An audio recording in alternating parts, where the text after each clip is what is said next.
for the love of the game, it's really here. Being in it for the game and not the money. It really dictates the way you make decisions.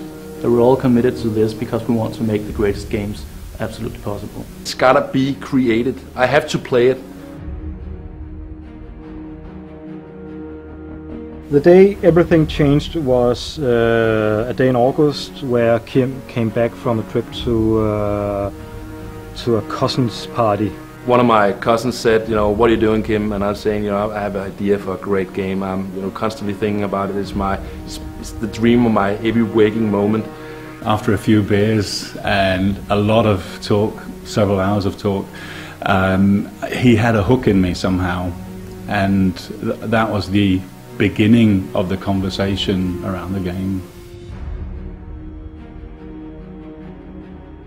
The practicalities was I'd just started my own company at the time. I had a little bit of money that I could spare. We officially created 0 Point Software, got the official and current locations. We had an idea to create a kind of a trailer for it. Kind of if the game were made, how would a trailer for the final game be? To be quite honest, I wasn't really sure at the time whether I was doing it because I believed in the game or because I just felt sorry for him. The publishers called us saying, who are these guys? What are you doing? Can we set up a meeting? This is really interesting. You can see the hype you're generating. This is a fantastic concept. We want to know more about it. And that definitely was a time where you thought, this is different. This is not just enthusiastic amateurs. There's really something there. And they said, okay, which bureau did you use to create the trailer? And we just, arrogantly could say it's only 4 guys that created this over a period of half a year, and they were stunned by that.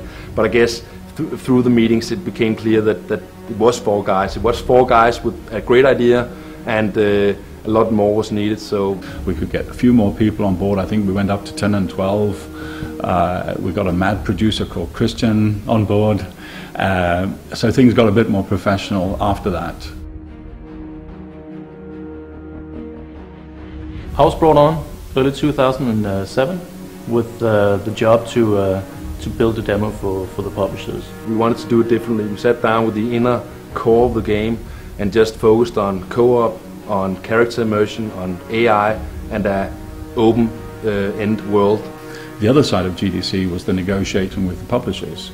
So again, very positive feedback, even more positive feedback from a broader spectrum of publishers. What we took away from GDC was also that depending on which publisher you ask, you will get different answers as to what they want to see next. What you do know they want is that they will take the IP, they will take the lion's share of the revenues, and basically leave scraps for you as an independent developer. You have to think about, do you want to let go of your IP or do you want to fight for it? The deals that we're looking at right now is the best that we can get in the industry. Then we will be screwed. And it was really out of this having to do something completely different that the new strategy evolved.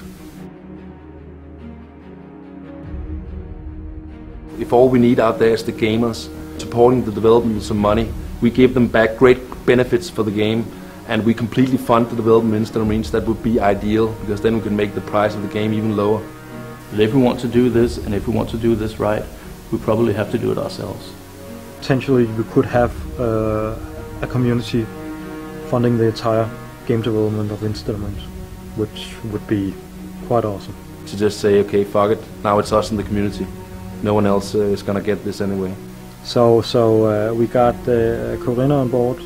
A couple of guys starting up a company such as this, why should they be qualified within finance, etc.? So it was different from what I usually see, but also it had a certain attractiveness, because I could really do a difference. Well, the community is everything for 0 Point Software. In fact, we wouldn't be here today if it wasn't for the community. Why can't we, in some sort of unison with the community, develop it? Because at the end of the day, okay, we're doing the game for our sake because we're geeky gamers, but you're really doing it to get it out there for the benefit of the people who are going to play the game. And it's something that is really going to change the way games are made. You will believe that you are a Marine.